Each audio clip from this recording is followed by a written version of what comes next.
Good afternoon, everyone. My name is Andre Ward, and I'm the Associate Vice President of the David Rothenberg Center for Public Policy at the Portrait Society. Welcome to the Fair Chance Town Hall, Building Just and Fair Communities, a call to end discrimination. Before I get started, I'd really like to thank the Fair Chance for Housing Coalition and the leadership of Allison Wilkie, as well as others who are continuing to advance and amplify the need to pass legislation to end the practice of discrimination in housing against people who have conviction histories. Today, we have some really amazing panelists who are going to talk about this really important issue. And as we begin to think more about fair chance for housing, we want to also make sure that you join and learn more about fair chance for housing by going to www.fairchancehousing.org. That's www.fairchancehousing.org. We really want you to learn more about this very important campaign. Right now, as a coalition, we are in the midst of really pushing the needle forward and ensuring that this legislation, which is critical, passes. So many people who are returning to New York City from New York State prisons, at least 50% of whom are entering into New York State or New York City hotels, or rather not hotels, but shelters. And we know that a part of the reason why they're entering into New York City shelters is because they don't have a place to live. But with the passage of the Fair Chance for Housing legislation, it will create the opportunity where people will be able to access housing fair, justly, and equitably. And so today we're going to talk about that. And panelists, again, will discuss the addressing discrimination based on conviction history is vital to creating vibrant and supportive communities while addressing segregation and gentrification in New York City. Panelists will also discuss the importance of community after incarceration. For the audience who are here today, again, we thank you for joining us, but you can submit your questions using the Q&A button in the Zoom. We will save time at the end for the Q&A section. So let's get into our panelists. And we're really excited again to have our panelists join us. We have Britney McKenzie, who is from the Fair Housing Justice Center. We have Chris Zedano, who is from the Hudson Companies. We have Marilyn Mateo, who is the Latinx Affairs producer from On the Count, Hilton Webb Jr., LMSW, and Fair Chance for Housing Steering Committee member. And so they join us today to talk about this really important subject. I want to also thank our behind the scenes folk who are making sure that this thing runs smoothly.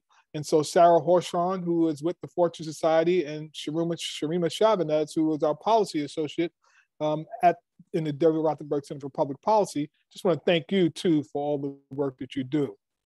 So let's get right into it, folks. Right, we've been talking about this over the last couple of weeks in preparation for this important town hall. And one of the things that came up is like, why is this so important? Why do people need to hear about fair chance for housing and building just and fair communities, a call to end discrimination? And I'll start the first question with you, Britney. And obviously your work with Fair Chance for Housing Justice Center speaks for itself, right? You are deeply committed with addressing discrimination and leveling lawsuits against folk who are in the way of discriminating against people who are looking to access housing based on their conviction history. But why is discrimination based on conviction history a racial justice issue? Yeah, definitely. So it's a racial justice issue because people who are impacted by the criminal justice system are disproportionately racial minorities, right? And so we have to really understand that there can be a potentially discriminatory impact on excluding people based on conviction records, right? Or from, I should say, criminal background checks. And it would have an effect on protected classes. And then it aligns with fair housing because with the Fair Housing Act and the New York State Human Rights Law, it's prohibited, or it's a discriminatory and illegal act to discriminate based on race and national origin. I'm sorry, I can't hear you. Absolutely, Brittany. And it's really important, right? It is a racial justice issue where Black and brown folk are disproportionately impacted by housing discrimination in New York City and by extension, the country. And so because it's a racial justice issue, right, it has to be amplified even more so because of the people that it disproportionately impacts. So what does this have to do with fair housing, Brittany? Yeah. And with fair housing, fair housing laws protect us from housing discrimination. And like mentioned before, because the criminal justice system has such a disproportionate impact on people of color, and we're seeing them more so impacted by the system, when we make discrimination claims or, discriminate based on conviction records, we're going to see that it's going to have an impact on those protected classes based on their race and their national origin. Absolutely, Brittany. And want you to talk a little bit about, just give us, some background about yourself and the work that you do at Fair Housing Justice Center. Yeah. So my name is Britney McKenzie again, and by profession, I am a macro social worker. Currently, I serve as the policy coordinator at the Fair Housing Justice Center. And my work really revolves around our three-pronged mission. The first being to end housing discrimination. The second is to promote policies that foster more open, inclusive, and accessible communities. And then the third prong of our mission is to strengthen fair housing laws. So, the work of the Fair Chance for Housing Coalition definitely aligns with what we're doing on ending discrimination in housing. Yeah, thank you for that too, Brittany. And I want to go to you, Chris, right? Tell us a little bit about yourself and the work that you do with the Hudson companies. Sure. Thank you, Andre. Well, first of all, thanks for inviting me to be part of this panel. I'm really excited and honored to be part of this cause. I'm originally from Lima, Peru. I moved to New York about 20 years ago, and I started working in real estate since. And through the years, I've been involved in ground development, property management, and sales and leasing. It wasn't until I joined the Hudson companies that I changed my perspective on the real estate industry. I always thought about real estate about being a lucrative business, and the main purpose was just the cash flow. When I joined Hudson, I realized that there's more than that. It's all about providing housing and ensuring everybody has an access to it across a wide range of affordability. So, like most of the landlords in the past, I've extensively relied on background checks to try to forecast and predict an applicant's future behavior and performance as a tenant. Some of these background checks make it really easy for someone to just deny an applicant based on somebody's criminal records, right? They make it easy. They put a red and bold and it says fail just because somebody had a past criminal conviction, including some misdemeanors in the past. Yeah. So I, like other leasing agents and landlords, had second thoughts about approving someone with a criminal record in the past, because I was concerned that if I did, I'll be jeopardizing the safety of the tenants in the building, or I'll be responsible if anything happened in the future. So I fell into the same misconception as any other leasing agent or landlords fall into. A criminal record in the past and a background check is a red flag, and perhaps the applicant should not be considered. So I feel morally responsible to change this. So I'm excited to be working in this company that supports this cause. I think this needs to stop. We're better if we support each other. These are family members, these are neighbors, these are communities. So excited to be here, excited to be part of this cause. And thank you for that, Chris, right? By sharing why this subject is relevant to you, as well as you, Brittany, why this issue is so relevant to you. And Hudson Company, right, obviously as a developer, really speaks to their commitment to ensuring that this kind of practice of discriminating against people who have conviction history, who are looking to access housing, ends.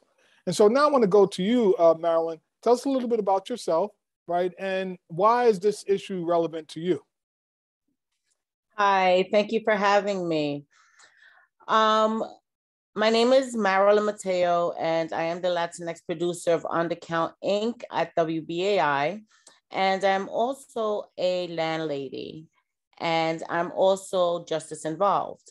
So my main concern is for tenants' ability to be able to pay their rent and maintain the property.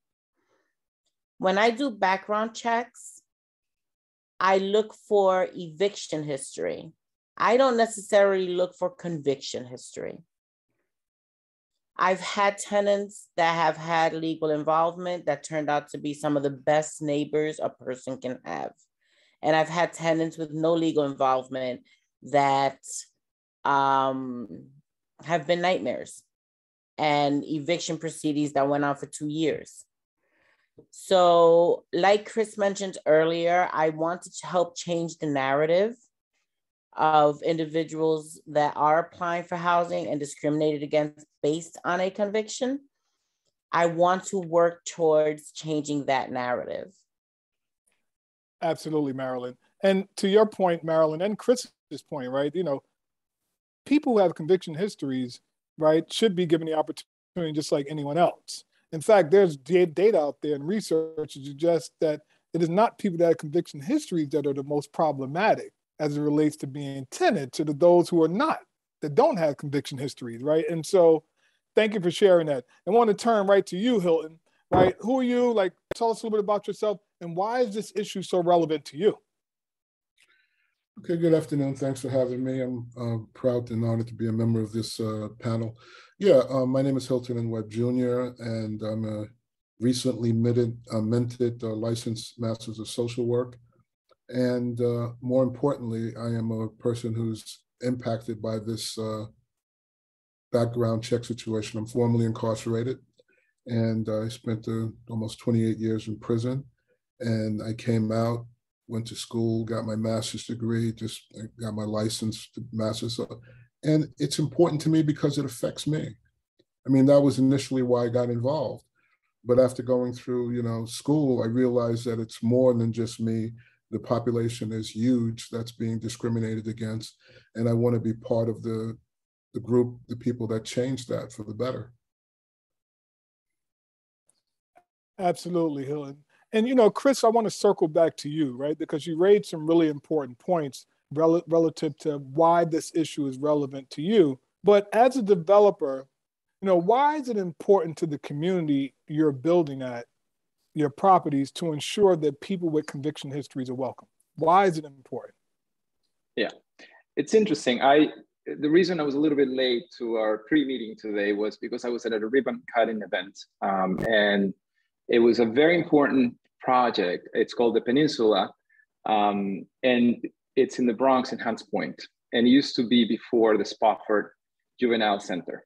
So it had a bad history in the past. The mayor was there, Eric Adams, and he mentioned how he spent maybe a day or two in this juvenile detention center when he was 15. So he felt really compelled and excited to be there just to provide now, turning this space into fully affordable housing for extremely low and low income. So, just think about it. If we were to put, the mayor through a background check, he would show a record of a criminal history. Would you not approve somebody like the mayor who's turned his life around? Why would we do that? Why wouldn't we do that with everybody else, right? So our company, we built a wide range of properties to provide housing for everyone. We built supportive housing for formerly homeless individuals. We work with the New York State Office on Mental Health to provide housing for residents that are transitioning to independent living. We built affordable housing along with market units. We also do luxury condos. So we do all this while being environmentally conscious and reaching our economic goals, but also serving the community. And that's the plan here, right? We understand our responsibility is ensuring that everybody has access to housing, but we cannot just stop at development housing. We have to ensure that people have access to it. Most of the landlords rely on background checks to evaluate a tenant's application. And unfortunately, the conviction record on a background check greatly reduces the chances for an applicant to be considered for an apartment. So I think that, as Hilton mentioned, there's a conviction has an end date, but it seems that the social punishment doesn't. It is our responsibility to provide people a second chance and incorporate those with criminal records back into our society. We're not affecting only the person who's applying for the apartment, but the whole family and the whole environment. So I think that's why it's important to us. Absolutely, Chris. And you're a developer, right? Your company is a developer to actually build properties, right? And to know that your company takes this position is inspiring, one, and reaffirming to all of us who are part of the Fair Chance for Housing Coalition that we have partners, right, and allies to support advancing this key piece of legislation, which is called the Fair Chance for Housing Act. And again, there are almost over 700,000 people, right, with conviction history in New York City. That's like 11% of the people, right, in New York City. So a significant amount of people in New York City have conviction histories. So people right now are living next door to people that have conviction histories and people don't even know. right? Yet you don't hear cases of like someone with conviction history, like doing some harm or like running around, like destroying property, etc. Hilton, I want to turn to you. Why is having a supportive community important after a person leaves incarceration? Well, I mean, sociologically, community is important. Even in prison, we build community to survive. And when you get into the society, you want to build community to live, to grow, to lay a foundation for your life. And I'm the type of person, I want to know my neighbors. I want to be involved. And, if they need help, the lady next door may need somebody to watch her cat or help her bring some groceries up or watch a package. That's community. We live, we're human beings. We can't live in solitary existence. So it's important to me to be part of the area where I live. And I want to be I want to bring up, I want to add to the narrative and to the growth and to the possibilities of the neighborhood. If I see something wrong, I'm going to say something. I'm that way where I live now. If I see somebody throw something on the ground, I say, what are you doing, man? Pick that up. That's the kind of person I am. So I think that community is essential to being a human being. And if you deny people the ability to live in a community and to be part of it, you're denying them whatever possibilities they might have. You can't have community from, I was in a shelter. You can't have a community while you're in a shelter. And city shelters are, in my opinion, below standard and dangerous. So you're in the shelter, you're trying to survive. You don't have time to know your neighbor and interact with them and be positive. I like knowing who's the owner of the local bodega. We say hello in the morning. I get my coffee or I go pick up something. It's friendly. It's feels like home. It's a difference between where you stay and where you lay your head in insecure places and a home. Yeah, sure. And when you think about it, Hilton, right, while people are incarcerated or in prison, right, the functioning is more around survival, Exactly. right? So you're in this environment and in prison building connections to survive. But on the outside, right, when you build a community, right, you're actually building it to thrive, right, and to make some kind of contribution in some way. Talk a little bit more about that. Well, it's hard to explain. It's almost amorphous in character, but give you an example. We had up the block where I live now, there was a guy who owned a 99-cent store. And everybody in the neighborhood went to that store. And we didn't see him for a while during COVID, and he passed. And his passing affected me. I teared up. Now, I don't know this guy I barely knew his name, but just the familiarity of seeing his face, his smile, how you doing, and that just exchange is building community.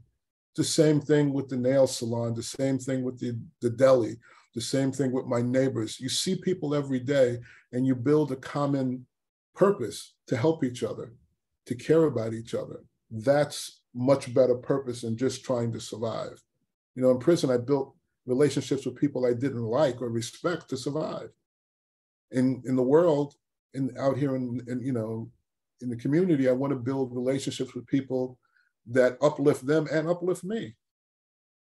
Sure. And obviously having a community to go to, right, builds a certain degree of purpose, even more so within people coming out of prison. Just generally speaking, whether a person is in prison or not, being a part of community develops a certain degree of purpose in individuals, heightens one's sensitivity, right, to the sacredness of human life, right? That's the reason why you can tear up for someone you really don't know, but they are part of the community. Really, really important point.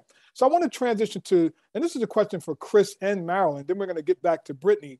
As a property manager and as a landlord, respectively, what are you looking for in a tenant, number one? And number two, what do you not ask, right, about conviction history? And either one of you can go first, Marilyn or Chris. Okay. So I look for the ability to pay the rent. That's what I look for. Because at the end of the day, I have a mortgage to maintain. That's the first thing. And the second thing I look for is the ability to respect and maintain my property, which you can't predict. So, landlords take a chance on everybody, regardless of conviction history.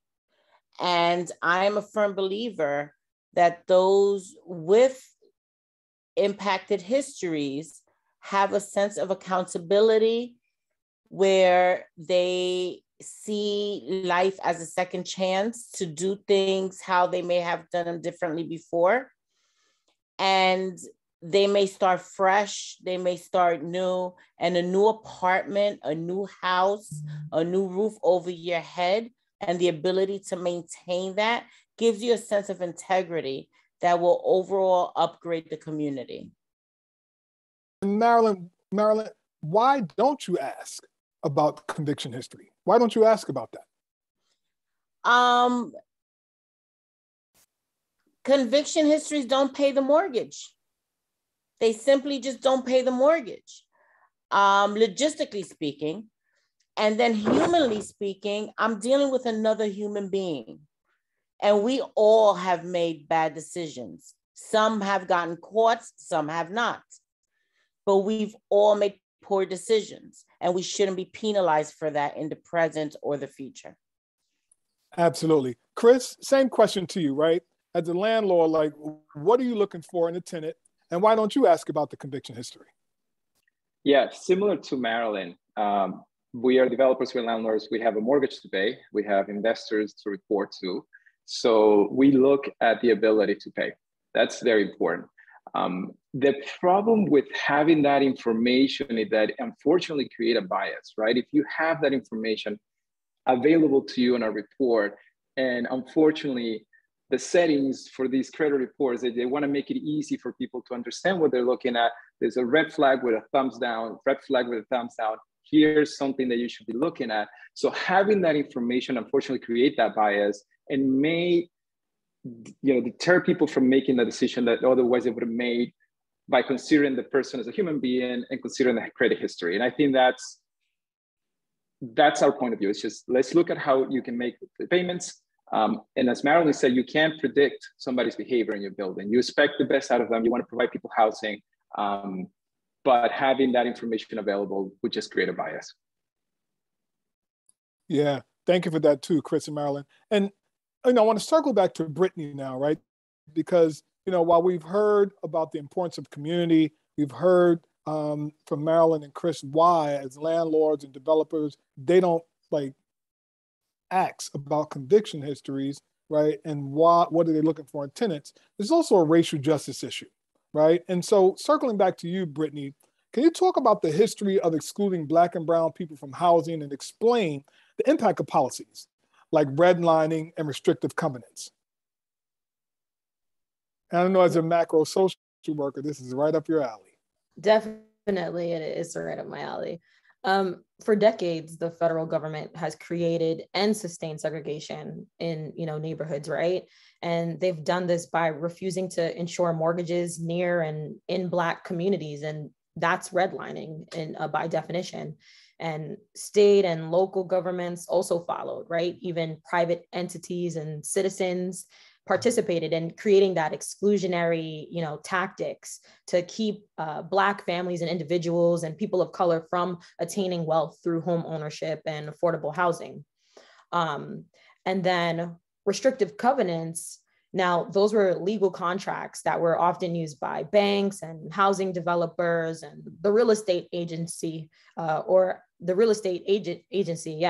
to, prevent non-white individuals from getting into white neighborhoods.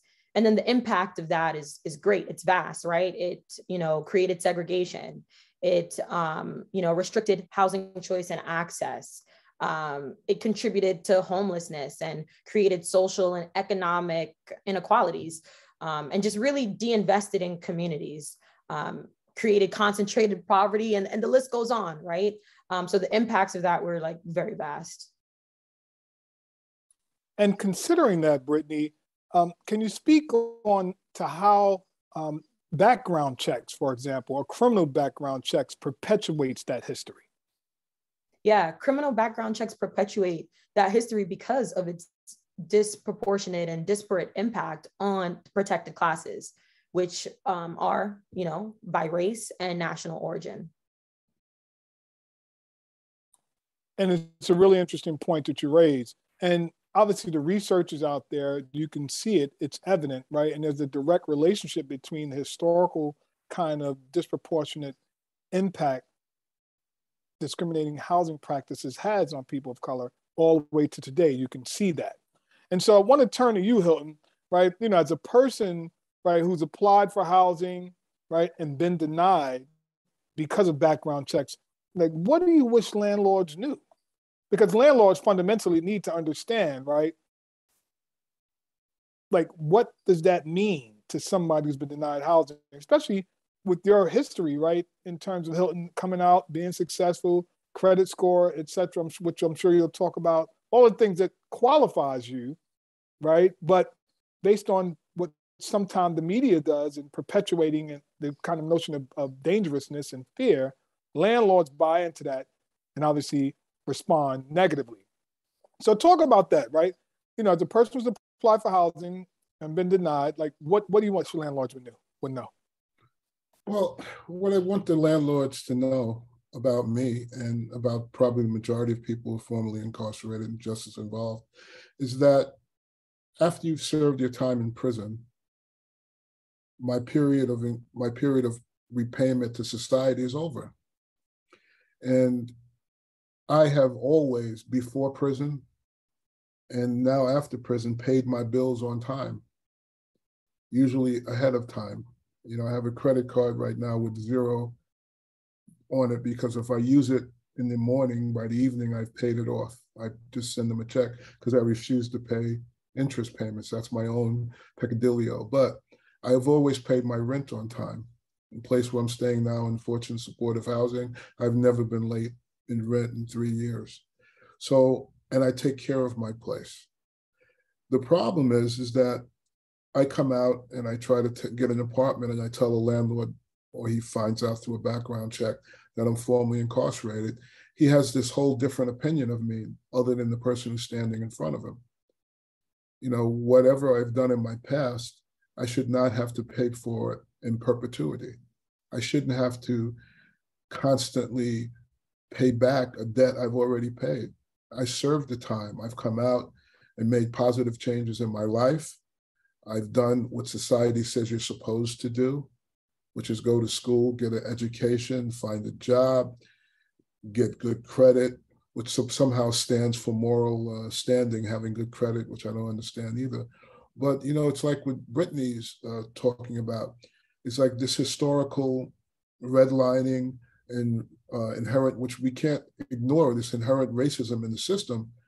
It just keeps perpetuating itself. From mass incarceration, you get a high proportion of people who are Black and brown who have criminal justice histories. And then you perpetuate that by refusing them jobs, and you refuse to give them housing. So where do they end up? They end up in the streets, or they end up back in prison, which just fulfills your prophecies that they were no good in the first place. One of the major reasons people recidivate, go back to prison within the first 3 years is lack of housing and lack of a job. You can't get a job working from the shelter. You get a job when you have a home and an address. So the system just keeps perpetuating itself. No, absolutely, Hilton. And when you think about it, right, people, we said over 50%, at least close to 50% of the people being released from New York State prisons are entering the New York City shelters.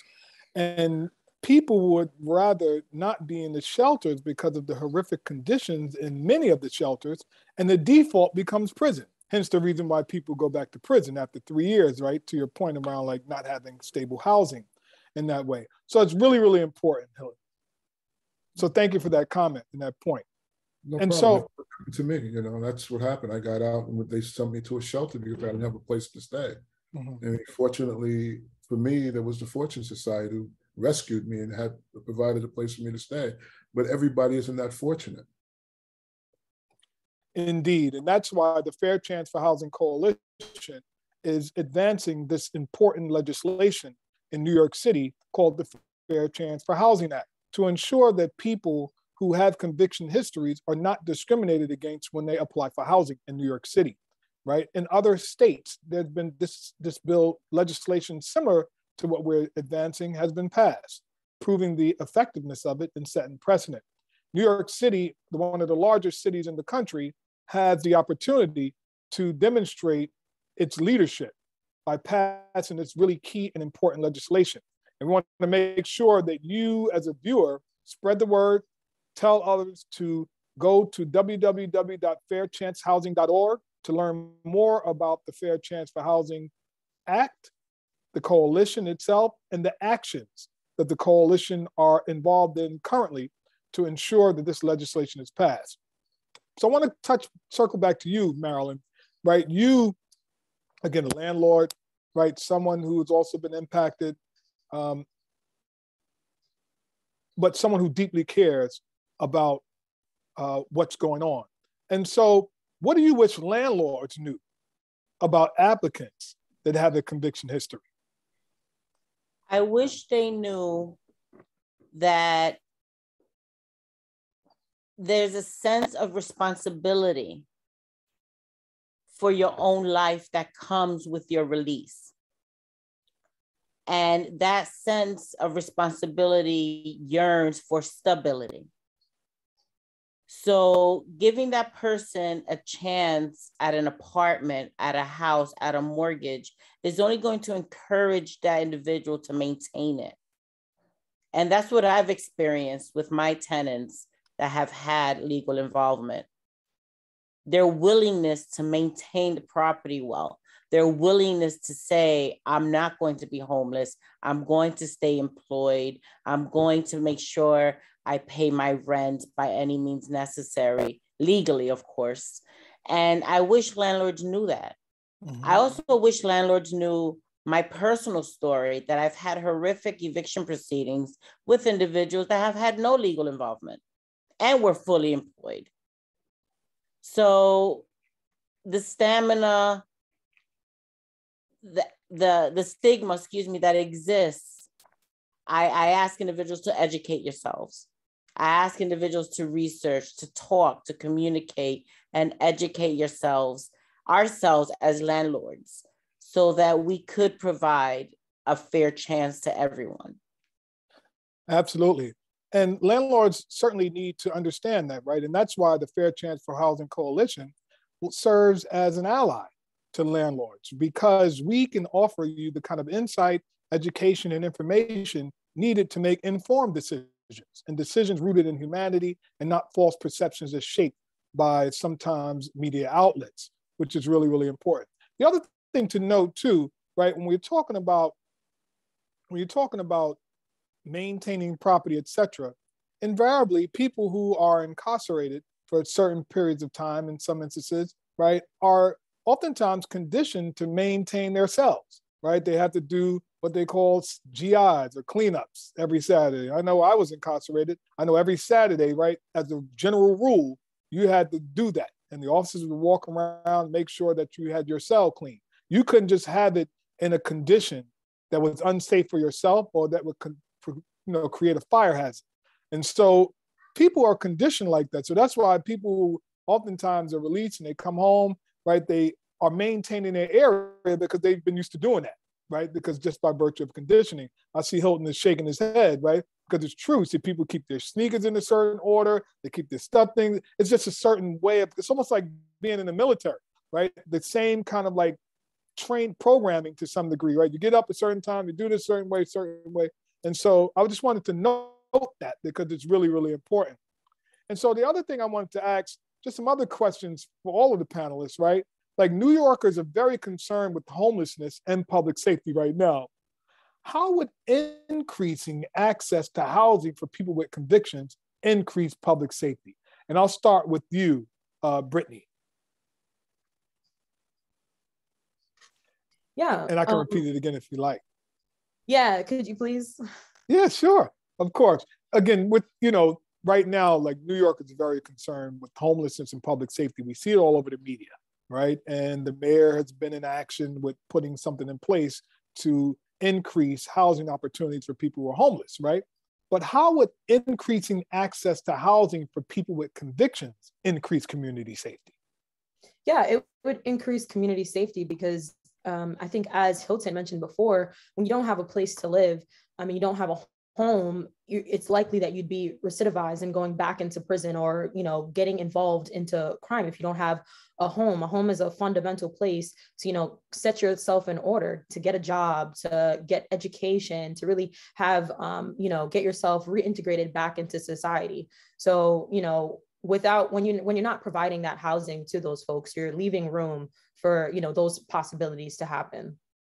Right, because housing creates a sense of stability, right? Exactly. And allows one to now get into their lives differently. Because once you have stable housing now, getting involved in education, employment, giving more into your community now becomes a priority rather than survival. When survival becomes a priority, those other things you become insensitive to, right, as a priority, because you're just trying to survive. And so the Fair Chance for Housing Coalition is very much interested in public safety, just as much as the average citizen in New York City, right, as well as the mayor and others. And we see ourselves as partners, right, with the mayor's administration and others to ensure that public safety exists. By passing Fair Chance for Housing legislation, right, that will meaningfully contribute to public safety because people have somewhere to live. So back to you, Hilton, I'm going to circle to you, right? Why is this so important to public safety? And, you know, do you want to talk about how housing was essential for, you know, to you getting your degree, right? You are also a social worker. We have the social workers in the house, right? We have Britney in the house. We had Hilton in the house as a social worker. I consider myself a social worker too, in the doctoral program now. And Hilton, you've just got your licensure, right? So how important was housing for you, right, upon release to even get your degree and now become a licensed social worker? Well, Andre, I mean, to say it was crucial, integral, is to make it sound small. But you have to take into, I mean, I went into school in 2019, my first year, and I was in a 2-year program. So immediately what happened in March of 2020, COVID. So without a place to stay, I would not have been able to go to school. I couldn't go to school because all the schools were shut down. So I had to have a safe place where I had internet access, computer access, to be able to do my work and study. Now, like I mentioned before, when I first was released, I was released to Bellevue Shelter. And I won't get into the specifics, but that was horrible. Walking in there felt worse than being in Attica Correctional Facility. I felt safer in Attica than I felt in the Bellevue Men's Shelter. And you have a bunch of people, a large proportion of people, maybe 70, 80, maybe 100,000 people living on the streets. And that was my idea to avoid the Bellevue Shelter.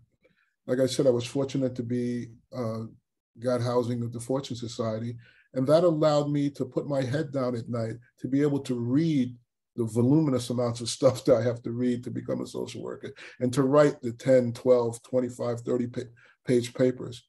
Now, you can't do that from a shelter. You can't do that from a street corner. You can't do that from, you know, we have people living on the streets right now. You know, and Mayor Adams is, you know, trying to get people off the streets to improve the view, I guess, but he's not housing people. And that's what needs to happen. When a person goes from prison to a home, as Marilyn said, they're invested in it. You know, where I live now is largely people that were formerly incarcerated. And from what I see, everybody's doing the right thing. They're clean, they're responsible, they're paying their bills, they're doing what they're supposed to do to be society. And you can't do that on the streets. And if people don't have a place to stay, they go to the streets, they do what's necessary to survive. What's necessary to survive varies from person to person, but a large proportion of that may be doing something that's illegal. I mean, those avenues were open to me. I chose to ignore them because I had a place to stay. I didn't have to worry about where my next meal was coming from. That was covered. Where my bed was, when I locked my door at night, I didn't have to worry about somebody coming in and assaulting me. That's a big thing. It's like without that, there is nothing else that's possible. Sure, and it's a great point that you raise. And you know, we think about landlords, right? It's really important. and I'll be circling back to you, Chris, in a minute to answer the question.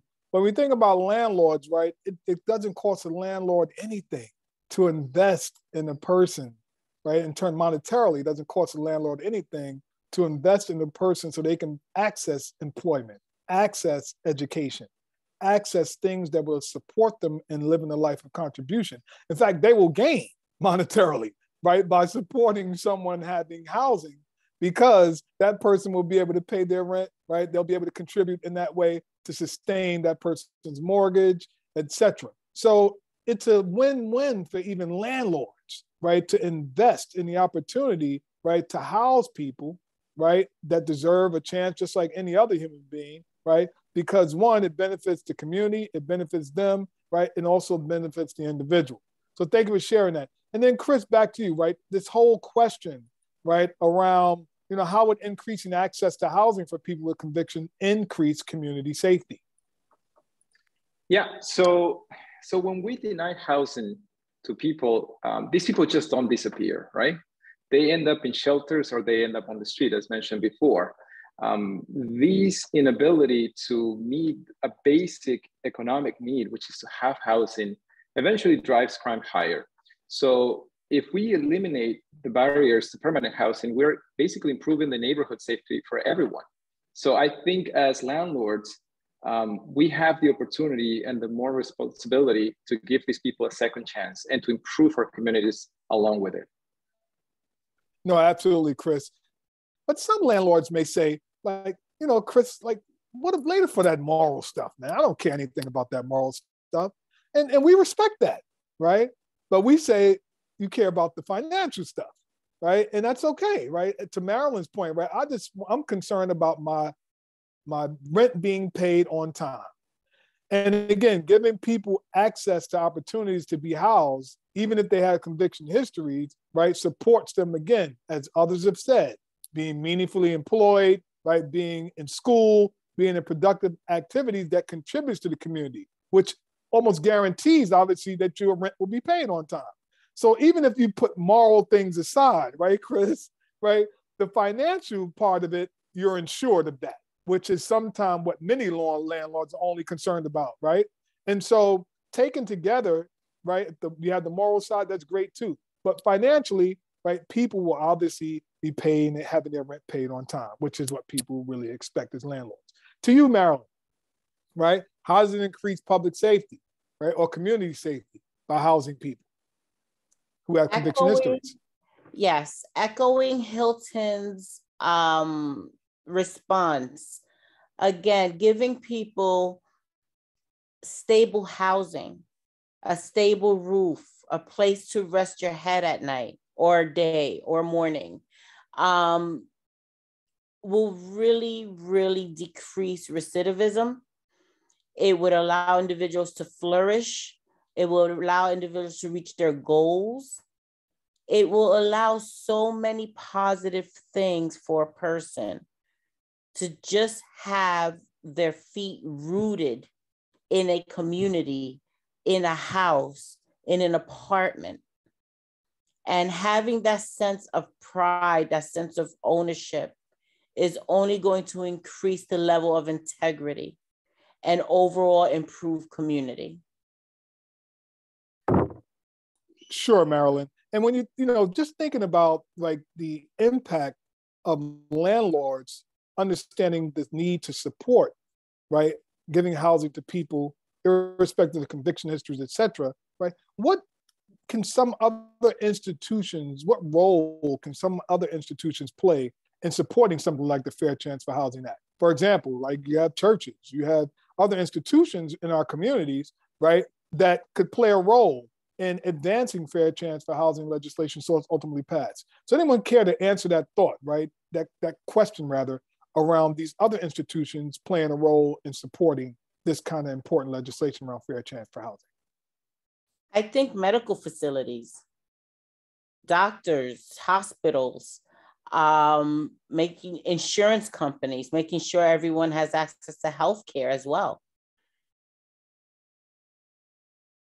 Anybody else? Listen, I mean, it's institution-wide, you know. I mean, do we need our police force rousting homeless people on the sidewalk to move them along? And their belongings are being taken and thrown in the garbage, what little they have. And then they go to a shelter, but they don't want to be in shelter because it's unsafe. So not having to deal with the homeless on the street frees up the police. Not people with a home, like Marilyn said, now you can get a doctor and go to a regular visit. So you're not populating the emergency rooms. I mean, people are going to find a way to survive on the streets the best way they can. If that means living in the local public library all day, or living in the local hospital waiting room, or living on the street. So we're not doing anything if we're just ignoring the problem. I mean, Houston has a situation now where the mayor says that his job is to try to house as many people as he can, and they seem to be doing it. So that should be our focus as well. I mean, when you don't have, I'm talking about me as an individual, but if I have a family, if I'm a woman who's coming out of prison and I get connected to my children, then it's not just the person, that one particular person, it's her whole family that's being affected by this situation of background checks. So you're not just hurting one person, you're hurting families. And by hurting families, you're doing generational harm. And if that's not a reason to want to end this, I don't know what could be. Sure, and that's a great point, Hilton. And you know, for those who have questions in the audience, please put your questions in the Q&A section so that we can submit these questions to our panelists. It's really, really important. We want to hear from you, right? We see a significant amount of people have joined, and so we want to make sure that your questions are being raised and that they are answered. And so when we think about these institutions too, right, we talk about how maybe even the church community, the other faith community institutions could also support fair chance for housing. And we're appealing to the viewers here from the different faith communities to look at the work that's being done as part of the Fair Chance for Housing Coalition. You can go to www.fairchanceforhousing.org, click on Take Action. That's again, www.fairchanceforhousing.org, click on Take Action and become a part of this important coalition that's advancing this important and key piece of legislation to ensure that people with conviction histories don't experience discrimination by landlords based on their conviction histories. So make sure that you submit your questions and make sure you go to that website. Got a couple of wrap-up questions for folk too. And I think this has really been a rich conversation, but we want to make sure that even more people are joining in on this conversation as well. And what we want to ask is, and this for each of you as panelists, what is the most important thing you want people to walk away with today, right? Our viewers have heard, obviously, a significant amount of conversation around the importance of not discriminating against people with conviction histories who are looking to access housing. They've heard about the Fair Chance for Housing Act, which is looking to be obviously advanced so that we can get it passed in City Council and in New York City. But what would you like the viewers to hear from you as the important thing you want them to walk away with today? And I'll start with you, Marilyn. Keep an open mind, keep an open heart, and change begins with each one of us on both sides of the fence. And they say change is a constant, right? Everything is changing, but progress is optional. And so when we think about that, right, progress, right, change, right, landlords will change, housing properties will change, developers will change, right? But progress is optional. And progress that we're talking about today is the passage of the Fair Chance for Housing Act, supporting people who have conviction histories with the opportunity to access housing just like any other human being, right? And so that's real progress, not just change. Mayors will change, city council people will change, right? We'll all change. Some of us get older, some of us have hair, some of us may not have gray hair, some of us don't, but progress, we're saying, is optional. And I think with this work that we're doing as a coalition, the work of each of you as advocates that are on this call, right, is about progress. And we're imploring everyone who is viewing this and listening to this to join in this progressive effort to make real progress in passing fair chance for housing legislation. So I want to turn it to you, Chris. Like, you know, what is the most important thing you want people to walk away with today? Yeah, I think we have a great opportunity here to provide a second chance and incorporate those with criminal records or those who made a mistake in the past back into our society. We can't just keep penalizing them forever. And I know I mentioned the moral responsibility before, but I think we can do this while reaching our financial goals. These are not mutually exclusive initiatives, right? You know, if you're supporting the community, if you're making somebody better and giving them the opportunity of housing, they're going to find a job, they're going to go to school, they're going to be able to pay the rent. And in turn, we can, you know, pay our mortgage and pay our lenders. And we can have a better community like that. As developers and landlords, we can do so by removing unfettered use of background checks. It creates a bias. Unfortunately, it does. So by removing this out of the background checks, I think it'll make it a lot easier for us to kind of like remove that possible bias that we can find in these background checks. Yeah, thank you for that, Chris. Really important, right, to note those things, right? They aren't mutually exclusive, right? Because while you may have some financial gain, there's also a moral gaining that happens too, right? In knowing that you have contributed to empowering another human being in some way. So that's the moral side. So thank you for highlighting that point. Hilton, turning to you, right? The most important thing you want people to walk away with today. Well, we could take the rest of the afternoon talking about that, but I guess the most important thing I want to say is that a person shouldn't be defined by the worst thing they've ever done. So everybody's got a skeleton in the closet that you've done something nobody knows about, or maybe somebody does know about it. And would you want people to judge you for the rest of your life based on that alone? So, and like Chris was saying, second chances are part of what makes America great. People coming to this country from other places for a second chance at life and a second chance at success. So why not offer that to the citizens that are already here, that are coming back? I've done my time. I want to contribute to society. Allow me to do that. That's what I want them to understand. And that's a great point too. And when you think about it, Hilton, right? People who don't have conviction histories, they have therapists, they have community supports around them, family members and others, right? That they can go to in times where they may be having some challenges in their personal lives. I'm talking about people that do not have conviction histories, right? Who, like any other human being, experiences human challenges just like anybody else. And when they face those kind of challenges, right, again, they have people to whom they can go to and speak with, therapists and others, to help them manage and navigate some of the presenting issues that they have in their lives. Similarly, people with conviction histories have communities they can go to. They have organizations that they engage with, right? That support them with navigating whatever challenges they have in their life, just like any other human being, right? And so that's something that landlords should also know, right? Whether a person has conviction history or not, right? When they have stable housing, they also have safety supports in place, right? To engage whatever challenges in their lives based on interventions that can help them become more empowered. So that's really, really important to note. So Britney, turning to you, and then we have a couple of questions, I think, in the chat that we're going to share. But what is the most important thing you want people to walk away with today? Yeah, I think I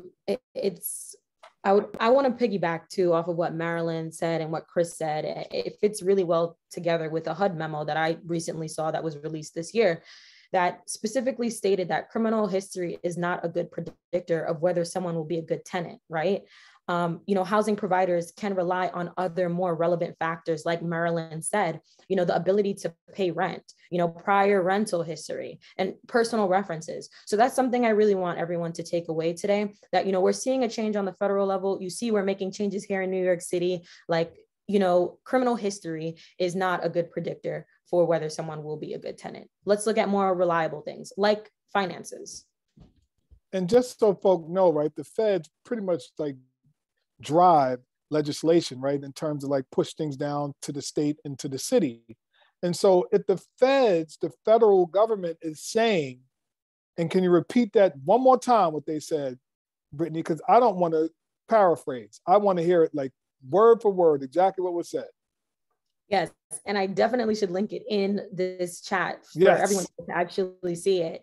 But essentially, it's saying that criminal history is not a good predictor of whether someone will be a good tenant, right? And it's better to rely on factors such as prior payments, the ability to pay, and references.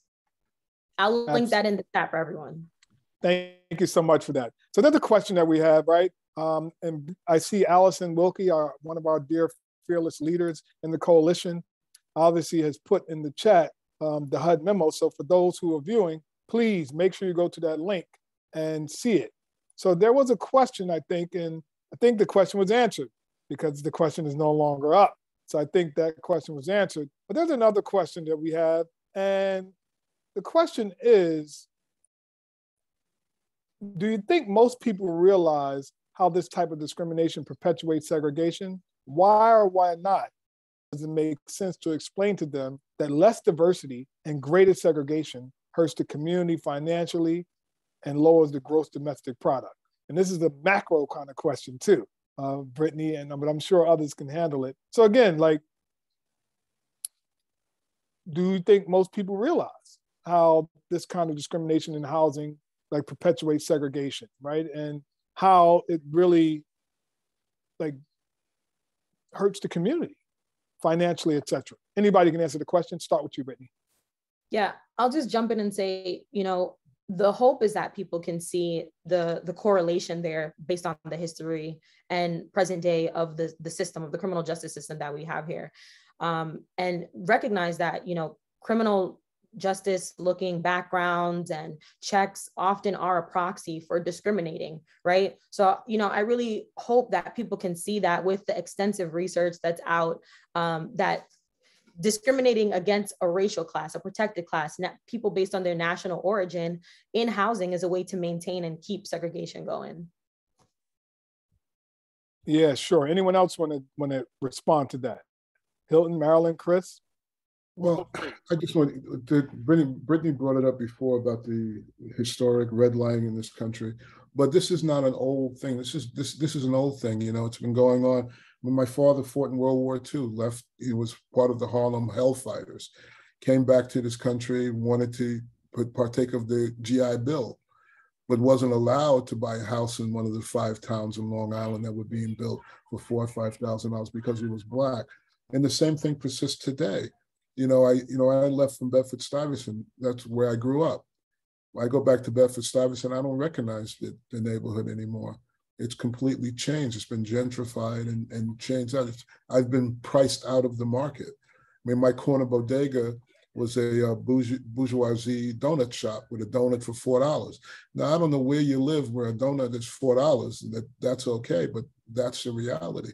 So if you keep discriminating against a proportion of the people that are mostly Black and brown in this city who've had criminal justice history, you're just perpetuating the same harm that you've already done in the past. Yes, thank you for that, Hilton. Chris, Marilyn, any other further thoughts?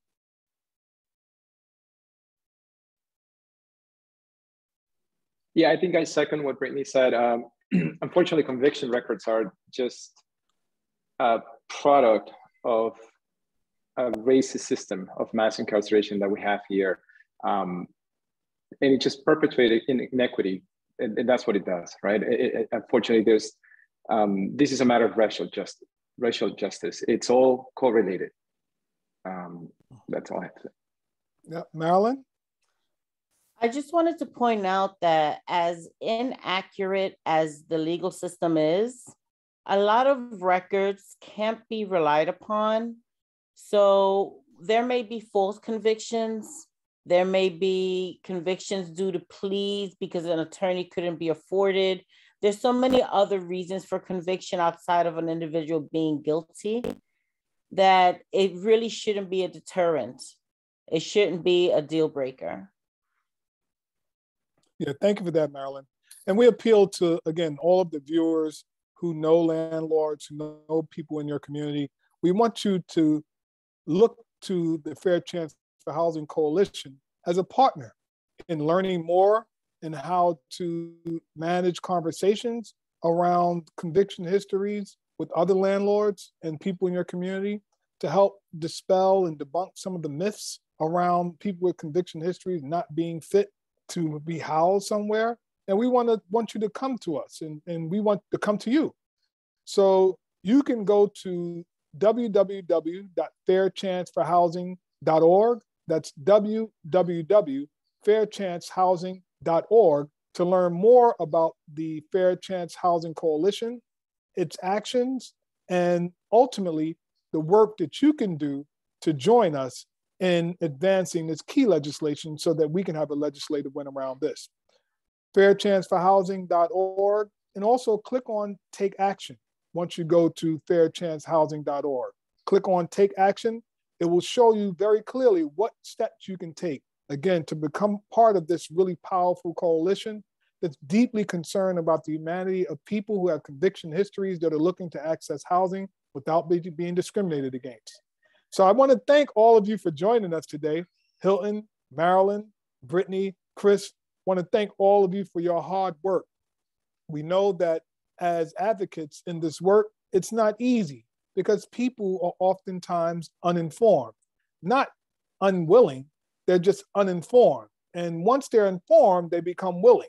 And it's our responsibility to continue to inform those who may not be aware of the importance of fair chance housing legislation and the need to support having people who have conviction histories get access to housing.